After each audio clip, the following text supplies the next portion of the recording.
I might just say at the outset that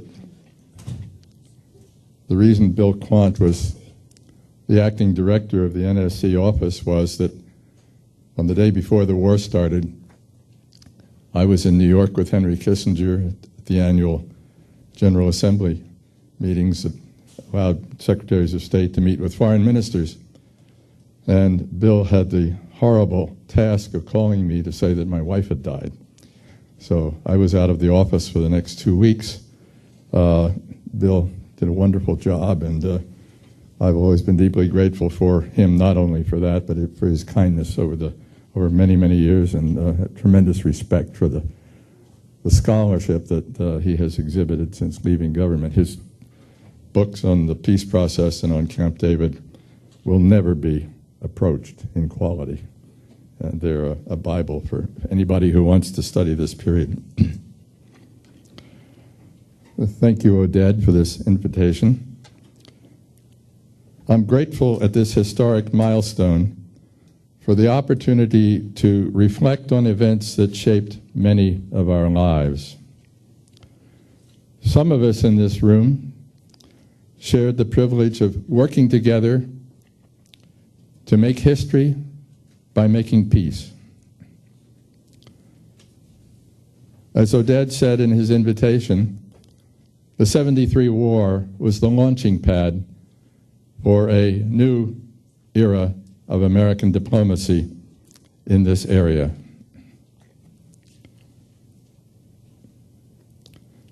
It was the launching pad for a serious diplomatic effort that we came to call the peace process.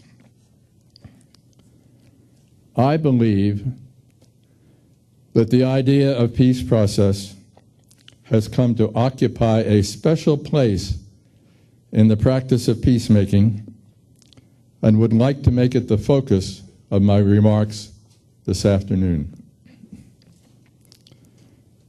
Although this strategy was rooted in the U.S. strategy before and during the war that Bill has described, we did not have a design for the peace process in advance. It evolved through practice. Today, it is a conceptualization of experience, which gives it an authenticity that intellectual concepts do not have. Egyptian President Anwar al-Sadat had gone to war to set the stage for a peace in which Egypt would restore its territorial integrity by regaining the Sinai. Secretary of State Henry Kissinger knew that would be impossible in a single step.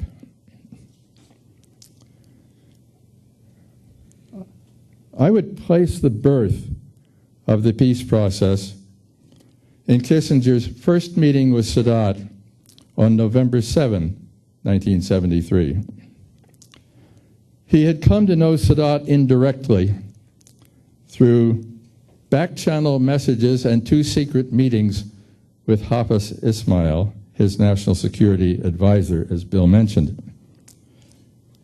Those messages ultimately included an invitation to Kissinger during the war to visit Egypt. Kissinger, with President Nixon's concurrence, had committed the U.S. to work for a ceasefire as a basis for moving on to achieve a settlement based on UN Security Council Resolution 242 of November 1967. In that first conversation with Sadat on November 7th, Sadat described the aims of the war.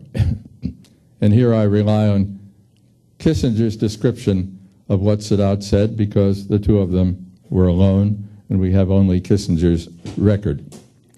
But Kissinger wrote of those aims in the following words: teaching Israel that it could not find security in domination, and restoring Egypt's self-respect, a task that no foreigner could do for it. Sadat proposed a disengagement in which Israeli forces would withdraw 2/3 of the way across the Sinai. As Kissinger later wrote, quote, "The test would be if he was prepared to move by stages that reversed the momentum of conflict without offering a guarantee of final success, which required, above all, an act of faith." I urged Sadat to think of Israel as a psychological, not a diplomatic problem. If, as he rightly insisted, Israel could not base its security on physical predominance, it also could not be secure without confidence. And that confidence was the contribution required of the most influential Arab nation, Egypt. Rather than expending the political capital to press Israel to pull its forces back to the October 22 ceasefire line, Kissinger proposed reducing tensions in the immediate post-war situation by practical steps to alleviate the distress of the Egyptian Third Army that was trapped across the canal, and other steps to avoid an inadvertent clash of forces. And I again quote Kissinger telling Sadat, "With immediate tensions defused, the United States would do its utmost to arrange a genuine disengagement of forces, moving the Israelis back across the canal. It would be the first Israeli withdrawal from Arab territory occupied for any length of time. It would create the confidence for further steps. The diplomacy to induce Israel to return to the October 22 line was about the same, in Kissinger's estimation, as the persuasion needed to produce a disengagement agreement, and we would not be able to produce both in the same period of time. Steps to ameliorate the present situation, that is the distress of the Third Army, were captured by the end of Kissinger's visit at that point in a paper called the 6-Point Agreement. I see Sadat's acceptance of this strategy as the beginning of the step-by-step approach toward a final peace agreement. I also see in this exchange the notion that interim steps were essential in building a relationship of confidence. It's interesting in that regard to recall words in Sadat's speech to the Knesset 4 years later, in November 1977. After he had described the diplomatic issues dividing the two governments at that time, he said, quote, "Yet there remains another wall. This wall constitutes a psychological barrier between us, a barrier of suspicion, a barrier of rejection, a barrier of fear, of deception, a barrier of distorted and eroded interpretation of every event and statement. It is this psychological barrier which I described in official statements as constituting 70% of the whole problem." Continuing the quote, "Today, through my visit to you, I ask, why don't we stretch out our hands with faith and sincerity so that together we might destroy this barrier?" Again, to get ahead of chronology for a moment, when the shuttle mediation began, Kissinger would return from each meeting and begin his report to the other side by carefully describing the reactions and concerns of key individuals just visited. It was developing what today we might call virtual relationships. When these individuals eventually met, they were not strangers. I should interrupt to note, for the record, that much energy in the 7 months after that Kissinger-Sadat meeting, much energy was devoted to organizing the peace conference in Geneva. This was designed to provide a place of engagement for the Soviet Union and a place where work groups from each nation could interact around specific problems. That conference met in Geneva December 21, 22, 1973. But as the U.S. managed peace process evolved, it and the Soviets became irrelevant. Although Sadat initially insisted on stating that the interim agreements were reached, quote, in the framework of the Geneva Conference. Kissinger and his team, of which I, by that time, having returned to duty, was a member and would eventually fly on every Kissinger mission to the Middle East. We returned to the Middle East on January 11, 1974, with a proposal for a disengagement agreement in hand. Sadat said to Kissinger, "Henry, I want you to stay in the area until this agreement is signed." Thus began shuttle diplomacy. We had not come with the notion that we would become, on the scene, the mediator of that disengagement agreement. That's where it started. After 3 visits each to Sadat in Aswan and to the Israeli team in Jerusalem, an agreement was signed at kilometer 101 in the Egyptian desert at midday Friday, January 18th, and I had the privilege of being there in that tent at that time. For our purposes today, in reflecting on the evolution of the peace process, it's important to quote the final sentence in that agreement, which on a printed page is about this long. Quote, "This agreement is not regarded by Egypt and Israel as a final peace agreement. It constitutes a first step toward a final, just, and durable peace according to the provisions of Security Council Resolution 338 and within the framework of the Geneva Conference." That was the first of 6 Arab-Israeli agreements signed between 1974 and 1979 with American mediation. The Golan Heights Agreement between Israel and Syria, May 31st, 1974. The Second Sinai Disengagement Agreement between Egypt and Israel, September 1, 1975. The 2 Camp David Frameworks for Peace, September 17, 1978. The Egyptian-Israeli Peace Treaty, March 26, 1979. The peace treaty between Israel and Jordan, negotiated directly between the 2 sides, of course, followed much later in 1994.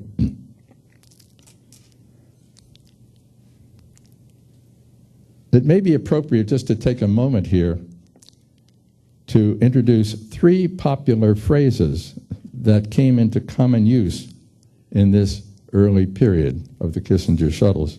First, shuttle diplomacy. On Sunday evening, January 13, 1974, as we left Jerusalem to return to Aswan, Undersecretary of State Joe Sisko greeted the journalists flying with us on our U.S. Air Force plane with these words, "Welcome aboard the Egyptian-Israeli shuttle." As Kissinger later wrote, thus was shuttle diplomacy named. At the beginning of that period, our team named what we were doing, quote, the negotiation process. We were mediating the negotiation of an agreement that we intended to become the first of a progression of agreements, hence the word process. One mediated agreement on top of another, each making it possible, as I have often said, to negotiate tomorrow what we could not have negotiated yesterday. But as the intensive U.S. engagement in the process developed, we realized that the persistence of our engagement and the first disengagement agreement began to change perceptions across the Middle East about the possibility of change. Even the possibility of peace. At a fairly early point in that process, we, on Secretary Kissinger's terms, began using the phrase peace process. To begin with, I need to make a flat statement from today's perspective. Peace process is not just negotiation. It's not just mediation. It's not just dialogue. It's not just a method. It was a virtually continuous, even relentless, comprehensive political process with a strategy behind it designed to change relationships. It was not just the shuttle. Each shuttle was preceded by numerous visits of foreign ministers to Washington, numerous exchanges through ambassadors abroad, numerous visits to the Middle East by the Secretary of State or other emissaries to explore ideas and to begin to shape the outlines, that is, the necessary elements and limits of a next agreement. My personal records show 15 trips totaling 155 days between November 1973 and the Second Sinai Agreement in September 1975. That wasn't just mediation. As the Kissinger-Sadat exchanges have already documented, the idea of peace process also incorporates a body of thought and strategy as well as a complex body of practice. To repeat Kissinger's statement to Sadat in their first meeting, I urged Sadat to think of Israel as a psychological, not a diplomatic problem.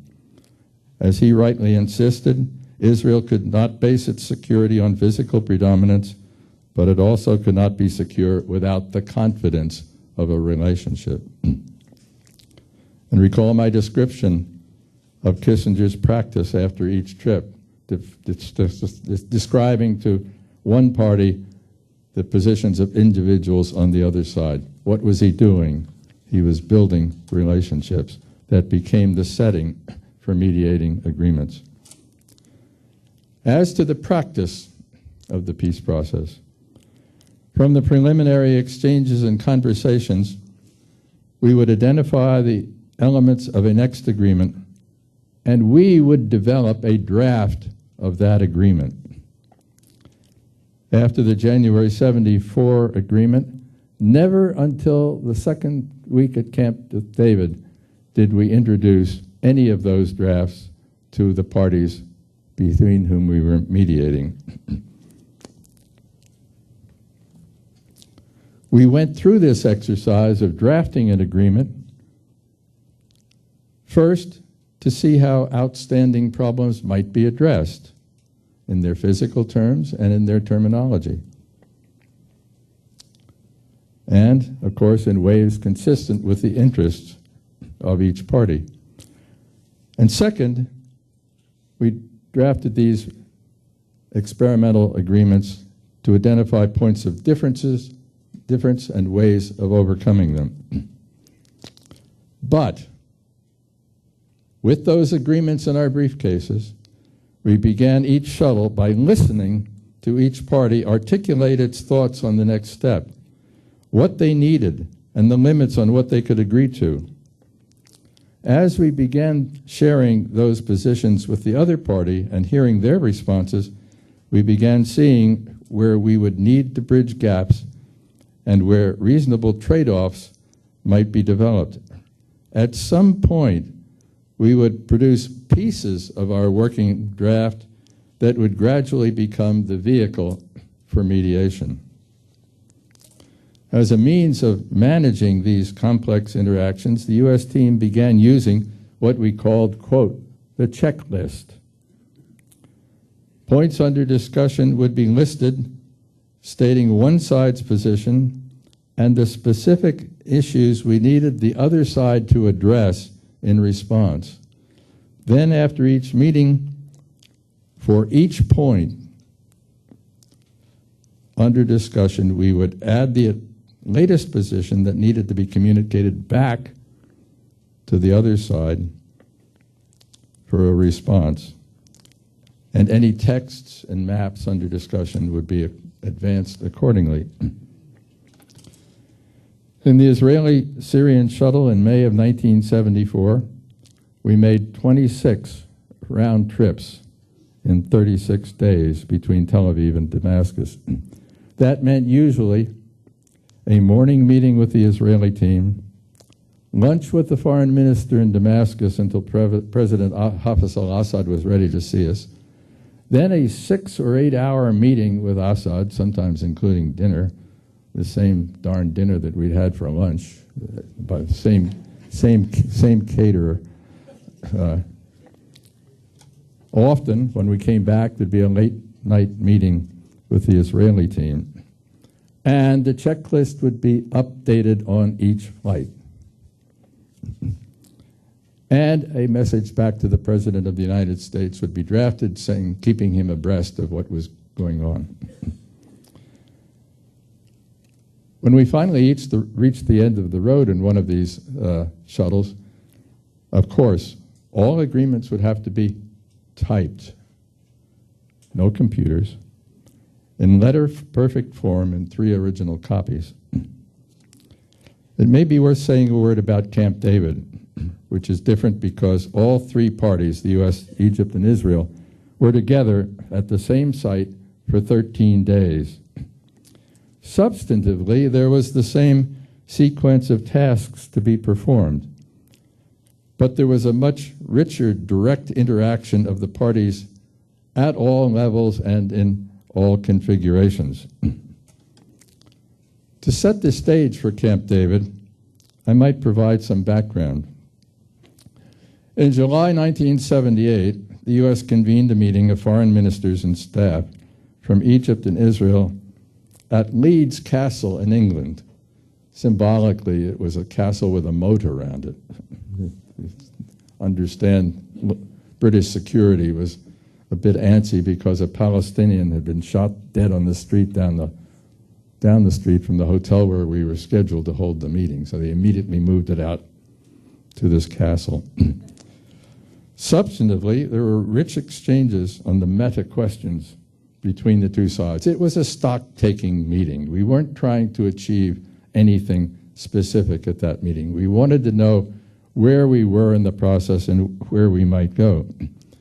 On the social side, Gay Vance, the secretary's wife, arranged for the 3 parties to sit at table together at meals for the first time.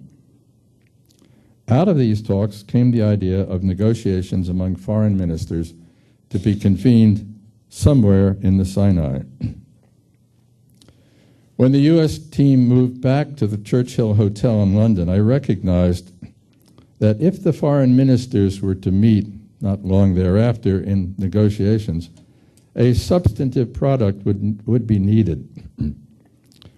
As we had in preparations for the shuttles that night, I began writing the first draft of such a paper. I showed it to my colleagues.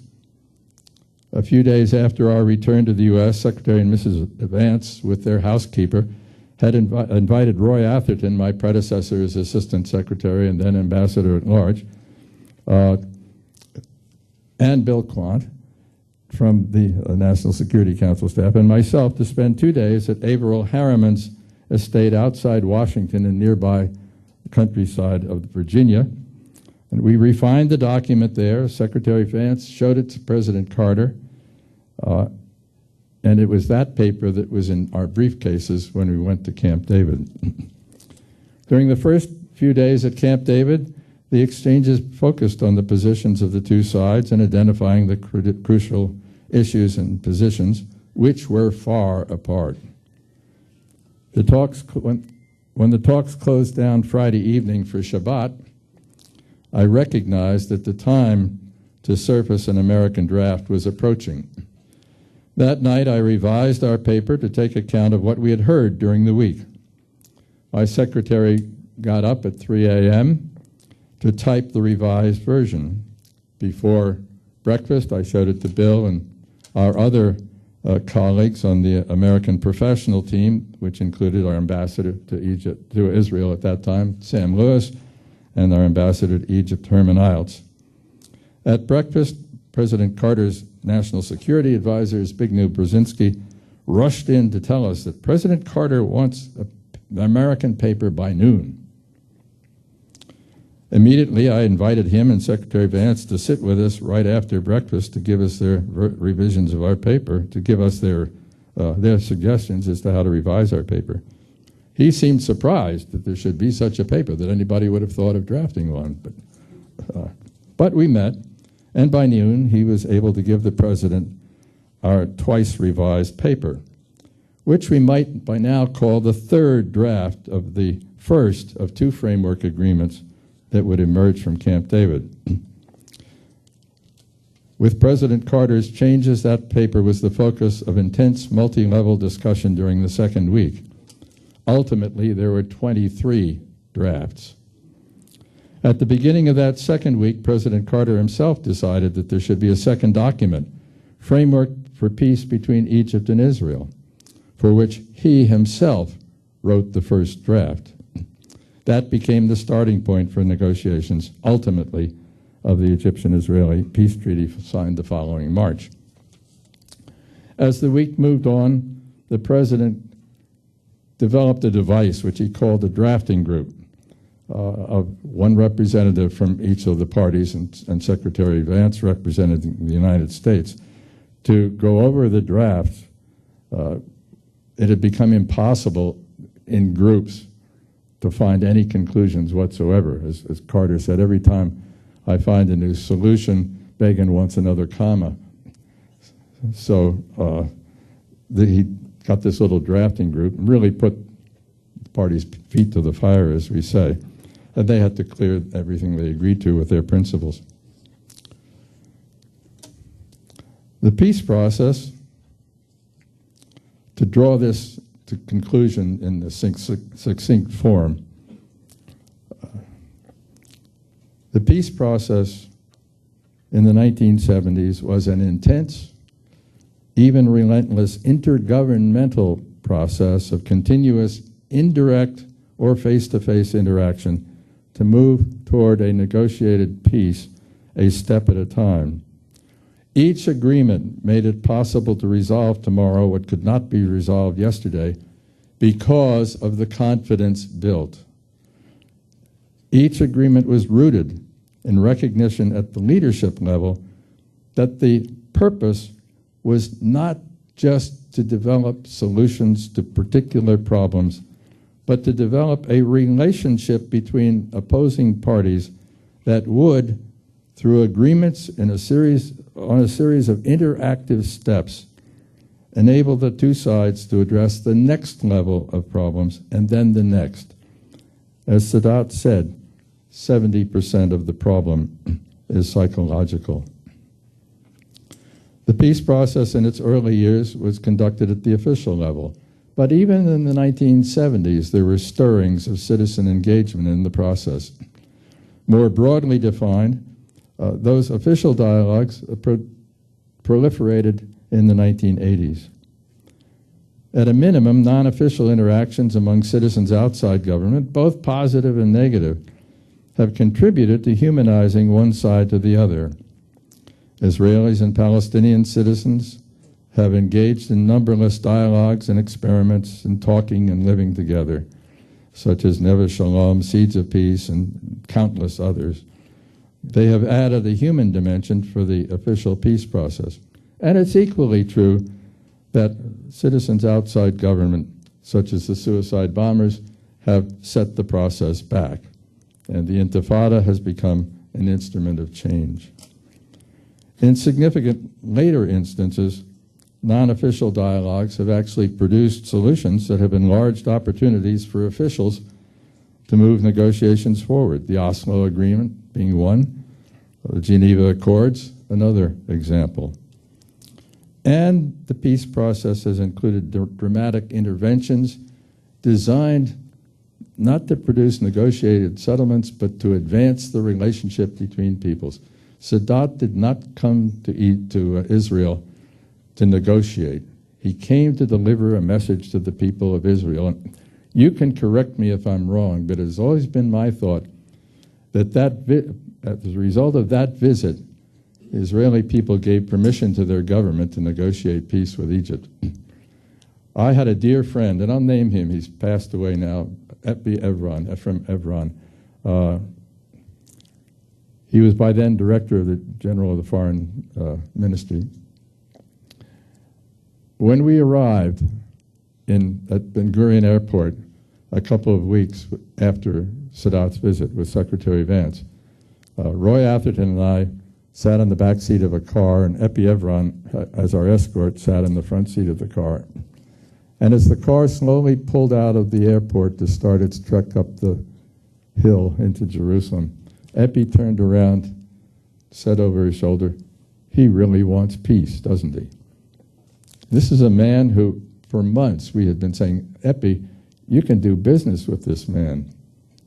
He wasn't convinced until Sadat made his visit to Israel, and you all know that I don't what the real impact of that visit was. But he didn't come to negotiate. That was part of the peace process. He appealed to every widow, brother, father, etc., who had lost somebody in the war. Let's not do this again. It was a human effort by a president. In significant later instances, so the peace process has also included many of these dramatic interventions, not only Sadat's visit, but Carter's invitation to Camp David being another one. So to conclude, in short, one might say today that the peace process is a multi-level process of continuous interaction among significant elements of hostile bodies politic designed to build a foundation for a peaceful relationship. Now, finally, the question that remains open is whether the balance will tip, whether we will reach a point where citizens will become so tired of ongoing hostility that they will demand that their authorities reach agreement. I recall a statement by President Eisenhower. Someday, citizens will demand peace so forcefully that governments had better get out of their way and let them have it. So only time will answer whether that question, how that question comes out. Meanwhile, there is little question that the diplomacy of the 1970s ushered onto the stage of history an innovative approach to peacemaking between bodies politic. It's called the peace process. Thank you.